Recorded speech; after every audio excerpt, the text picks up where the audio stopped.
Hi, everyone. Welcome to Voice of Her Own. It is Wednesday night. That means it's time for Late Night Snack.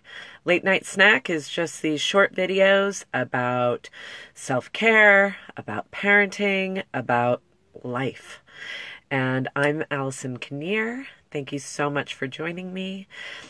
Tonight, there will be a little bit of cursing, not as much as in the last couple of weeks, but I'm going to continue along the theme that we've been talking about around and so now's the time to press pause and put in the earbuds if there are little ones around.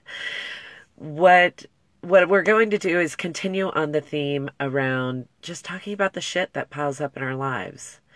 And it's one thing to just have a lot of shit, because we all do. It's another thing to have a lot of shit that's really not ours, that we take on. And I want to kind of continue talking about that, because when we don't have fences in our metaphorical yards, then we don't have boundaries. And people will just see the pile of shit and just go, "Oh, this must be where I put this." And when we have clear boundaries, it does two things. One, it protects us so that we're not living that small life with all of that shit about to fall down on us. But it also really signals to the other person that this is not a place for them to put their shit, in all honesty. So, and I want to talk about boundaries because it is such a struggle. It's a struggle, I think, for many, many women. I think from what I've observed, I have no statistical data for it, but from what I've observed, men tend to be a little bit clearer around their boundaries. And for women, I think there's oftentimes a lot of shame when it comes to setting boundaries. So it can be an extra challenge. And I see so many people over my life who struggle with boundaries. I see my clients struggle with boundaries, and I know for myself, boundaries are hard. And it took me a really, really kind of a ridiculously long amount of time to even figure out what a boundary is.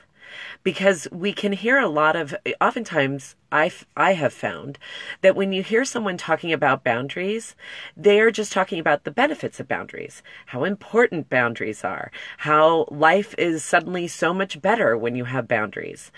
And I remember for many years, every time I would see something about boundaries, I would get my hands on it and want to read it right away, because I was like, yes.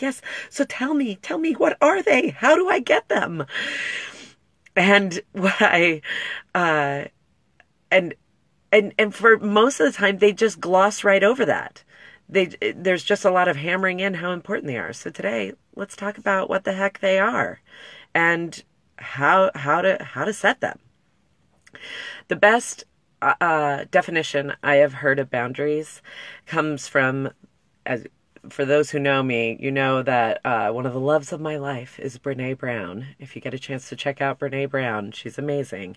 And one of the things she talks about, in addition to how important boundaries are and how much they make your life better, what she talks about when she defines it, she talks about it in this way. Boundaries are what's okay and what's not okay.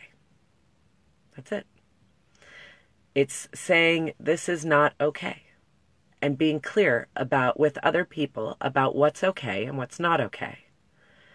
Now, when I think about that, what's okay, what's not okay, I think about how that applies physically, right? To our physical bodies. There are some of us who may have a really clear boundary around any kind of physical abuse in a relationship. And that could be our very clear boundary around what's okay and what's not okay. And being physically abusive is not okay, right? Some people are not clear around that. And then they might be and there's a lot that goes into this, but they might be in a relationship that then can be physically abusive. I think about it emotionally. What's okay and what's not okay in terms of the communication in a relationship. There may be things that socially you find to be okay and not okay. For some people, going into a crowded space is makes them feel alive and energetic and engaged. And for other people, that may be a really clear boundary to say, mm-mm, not for me. Nope, I don't do crowds, right? Like that's a boundary for that person. It's not okay. And I think about it also just energetically. There are some people that we're around that fill us up and make us feel more alive. And there are other people that just kind of like slowly suck the life out of us, where you're just like, ugh. So to be aware of that around our energy when we're with people, okay? And we can be asking ourselves, what's okay, what's not okay? And I think some other things to think about when it comes to boundaries is not just what's okay, what's not okay, but it's also really contextual. So you might have a boundary that's like a rule, like always a rule. So for me, any kind of physical abuse or harm, that is a boundary all the time, all day long, and twice on Sunday. Like there's no variance, right? And that is a rule, a rule, a rule. For another thing, like talking about the energetic rule that we have in our family, my husband hates changing the duvet cover on the comforter. He's just like, not going to do it. And for me, I hate making coffee. I don't drink the stuff. I don't understand the whole ratios of coffee grounds to water. I don't want to mess it up. It just like sucks the life out of me if somebody asks me to make him coffee. So I just have a rule. It's my boundary. I don't make coffee for anyone. I love you. I'm not making your coffee. So those could be that boundaries can look like rules, but oftentimes boundaries are highly contextual.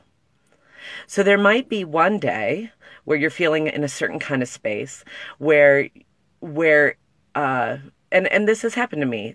I have made coffee for people, even though it's kind of a rule. There have been times when I have felt okay about making coffee for another person. It's rare, but it has happened. And there may be something that feels like, or even going into crowds. Maybe you don't like going into crowds, but maybe your favorite author, your favorite band, or your favorite whoever speaker is coming, and you're willing to go into a crowded situation because of that. So everything is really highly contextual. And I think the other thing when it comes to boundaries is that it's something that you actually have a choice around. How many of us would like to set a boundary around something that we actually have no choice in doing, right? I would like to set a boundary around picking up dog poop, but it's my job. And I do have a choice around that. I just choose to pick it up rather than let it pile up. So I think we have to think about the things that we do have a choice in the matter around, and to kind of think about it not as I'm never going to do this, or I'm always going to have to do that, but to feel the freedom that comes with saying, today, somebody asked, I was at an event, somebody asked me to stay a little bit later. And I said, any other day I would, but I've been traveling a lot. I'm super tired, and I'm just going to have to pass this time. Right? Any other week, I would have said, oh yeah, I would love to, and gone out. But this week is no, not going to happen. So boundaries are just that. What feels okay, what doesn't feel okay. And I think the thing I would like to offer you is to just explore. As you go through your week or you go through your day, notice what happens with you.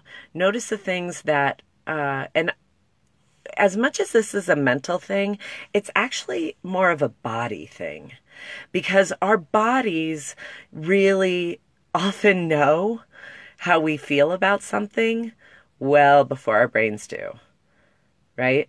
Our bodies will say like, no to something. But we'll try to convince it and be like, well, no, it's actually okay. It's going to be all right. We can do this. And then our mind will override our bodies, right? And then how many times has that happened? And then later you're like, I should have, I knew I should have said no. So this is, our bodies are often our most trustworthy and reliable meters when it comes to that whole question of what's okay and what's not okay. So when you're going through your week or you're going through your day, I encourage you to feel into the sensations that arise and just notice them. There's no need to take a stand against something unless you feel compelled to do so. But to be aware of your body and how, and the messages that it's sending you can be such a powerful tool. And so I just encourage you to explore that. And the other thing I would just say when it comes to boundaries is it's always going to be an uncomfortable situation. It's going to be uncomfortable if you set a boundary, and it's going to feel uncomfortable if you don't set a boundary, right? Because if you set a boundary, there's that that initial discomfort around saying no to something. But then there's this relief because suddenly you've given yourself a little bit more space, a little bit more breathing room. But if you don't set a boundary, then that's another piece of shit on the pile.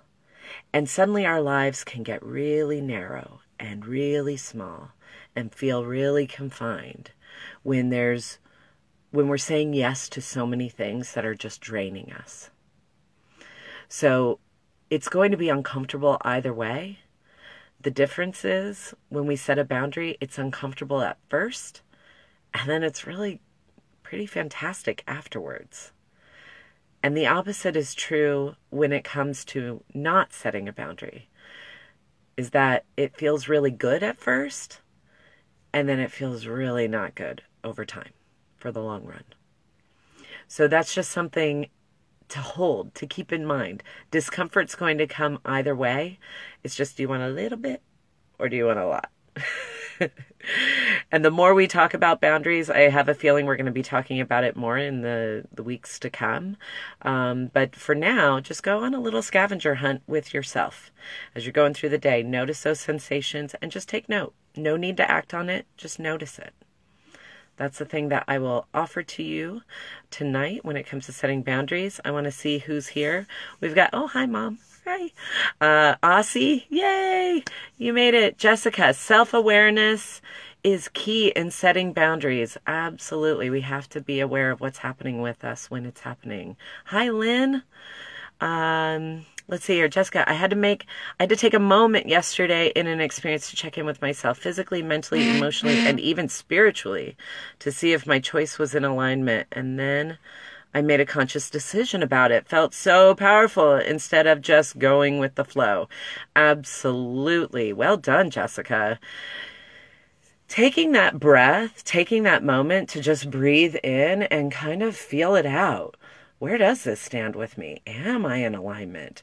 And you're right. It can feel it's so empowering because suddenly instead of things happening to us, we're taking choice in what we participate in and what we don't. And so you made a choice, you realized that saying yes was out of alignment. You chose to snap back into alignment.